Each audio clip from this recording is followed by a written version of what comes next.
अजय करीबन 6 साल बाद ग्रेजुएट होकर गांव लौटा था। सरकार की मेधावी योजना से अजय की पढ़ाई मुफ्त में हो गई थी।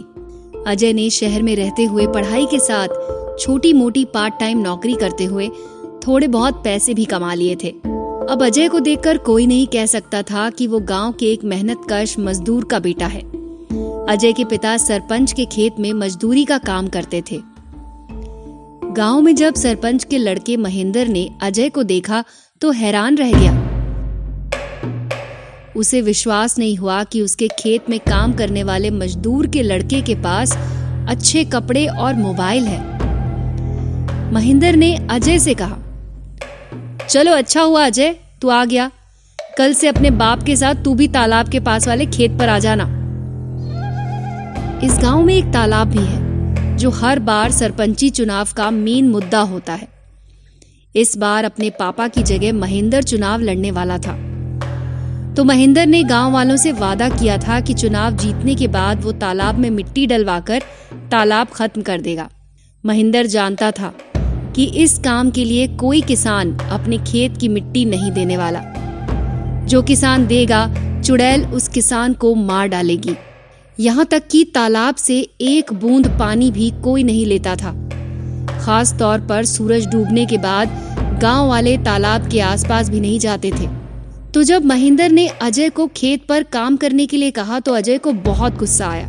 तालाब में चुड़ैल है इसलिए नहीं, बल्कि इसलिए क्योंकि अजय कुछ महीनों बाद शहर की बड़ी कंपनी में नौकरी करने वाला था और अभी उसे मजदूरी का काम मजबूरन करना था, क्योंकि अगर वो काम करने से मना करता तो उसके पापा को महेंद्र अपने खेत से निकाल देता। आज अजय का पहला दिन था। शाम होते होते अजय बहुत थक गया। सब अपने अपने घर जाने लगे तो अजय ने कहा, तुम सब जाओ, मैं तालाब में नहाकर आता हूँ। ये सुनते सारे मजदूर हैरानी से अजय की तरफ देखने लगे। अजय के पिता ने कहा, क्या बात करते हो बेटा, 6 साल बाद तो आए हो, अब क्या तुम्हें चुड़ैल को दे दूं? चुपचाप घर चलो।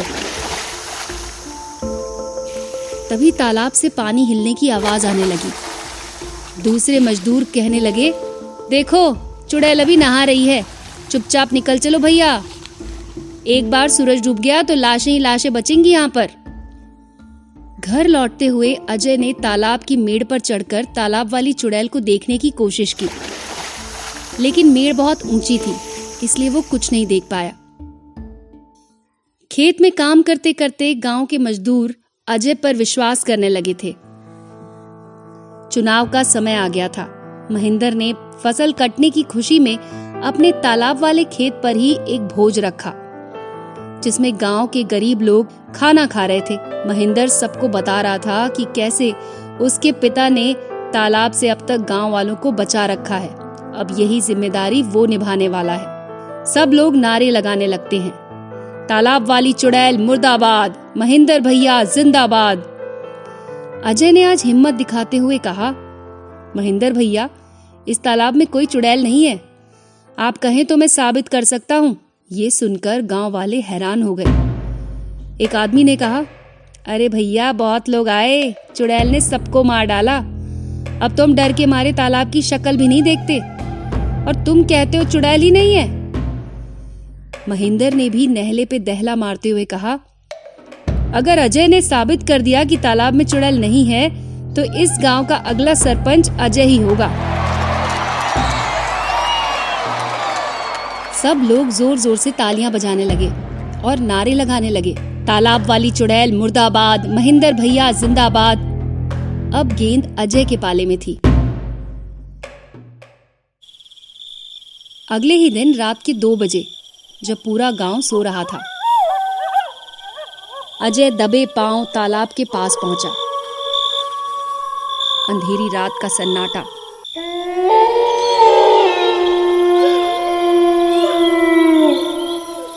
कुत्तों के रोने की आवाज ने माहौल को और डरावना बना दिया था। अजय धीरे धीरे मेड़ पर चढ़ने लगा। काफी कोशिश के बाद जब अजय चढ़ गया तो उसने अपने जीवन में पहली बार इस तालाब को देखा। अजय को डर भी लग रहा था कि कहीं चुड़ैल सच में आ गई तो वो क्या करेगा। वो तालाब को चारों तरफ से देखने के लिए मेड़ पर चढ़ने लगा। चलते चलते उसे अचानक पानी में हलचल दिखाई दी। जब अजय ने ध्यान से पानी में देखा तो कोई पानी में तैरता हुआ दिखाई दिया। अजय अपनी टॉर्च चालू कर पाता उससे पहले ही वो अचानक मेड़ से नीचे गिर गया। अजय के कान में आवाज आई, पहली बार माफ, अगली बार साफ। अगले दिन जब गांव वालों ने अजय को तालाब के पास घायल पाया तो सबने कहा, भैया पहली बार माफ मिली है, अगली बार साफ हो जाएगा अजय। सब लोग आपस में बातें करने लगे। कितना समझाया चुड़ैल से मिलने मत जाओ, यमराज से मिलवा देगी, लेकिन नहीं, 4 अक्षर क्या पढ़ लिए कि ज्ञानी हो गए। अब भला चुड़ैल को कैसे पता ज्ञानी जी आ रहे हैं मिलने के लिए। तभी दूसरा बोल पड़ा, अरे नहीं भैया, चुड़ैल सब जानती है। तीसरे गांव वाले ने कहा, अरे कैसे जानती है सब, रात भर तालाब की रखवाली, दिन भर सोना, फिर खाना, कहाँ टाइम होगा जानने का। चौथे गांव वाले ने कहा, अरे यार चुड़ैल सोती नहीं है और खाना के तुम्हारे कक्का बना के देते हैं उसे। इस पर अजय ने सबको डांटा, चुप हो जाओ सब। अब गांव वालों को महेंद्र पर ज्यादा विश्वास हो गया था कि वही है जो तालाब की चुड़ैल से सबको बचा सकता है। चुनाव पास आ गए थे। अजय ने कुछ दोस्तों के साथ मिलकर गांव में एक अफवाह फैलाई। तालाब की मेड़ में एक गड़ा हुआ खजाना है। चुड़ैल पूर्णिमा की रात कमजोर हो जाती है, इसलिए उस रात अगर गांव वाले मिलकर खुदाई करें तो खजाना मिल सकता है। अगले ही दिन पूर्णिमा थी, इसलिए इस अफवाह का तोड़ महेंद्र नहीं निकाल पाया। 40-50 गांव वाले पूर्णिमा की रात ठीक 1 बजे मेड़ की खुदाई करने लगे। मेड़ की खुदाई करते करते उन्हें एक सुरंग मिली। गांव वाले हैरान थे कि आखिर ये सुरंग किसने बनाई।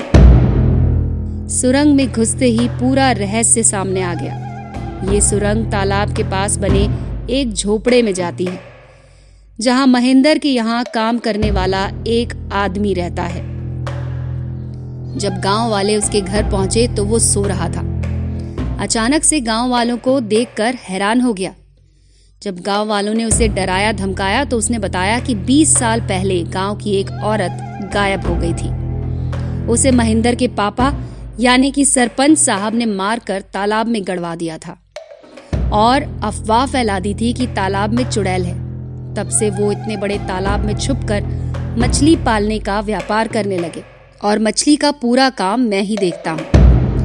गांव वाले ये सुनकर हैरान थे कि जिसे वो चुड़ैल समझ रहे थे, असल में वो एक वहम था जो 20 साल से उनके दिमाग में था, जिसके दम पे सरपंच चुनाव जीतता आया था। चुड़ैल का पर्दा फाश हो चुका था। अब गांव वाले अजय को सरपंच बनाना चाहते थे। अजय ने सरपंची का चुनाव लड़ा और जीत गया। अजय समझ गया कि शहर, पढ़ाई और गांव की मिट्टी दोनों मिल जाएं तो इस तरह के अफवाहों को तोड़कर तरक्की की जा सकती है। आप भी अपनी कहानी हमें मेल कर सकते हैं। ये कहानी अगर आपको अच्छी लगी हो तो इसे लाइक कीजिए, शेयर कीजिए और कमेंट कीजिए। ऐसी ही शानदार कहानियों को सुनने के लिए हमारे चैनल को सब्सक्राइब कर लीजिए और बेल आइकन को दबा दीजिए।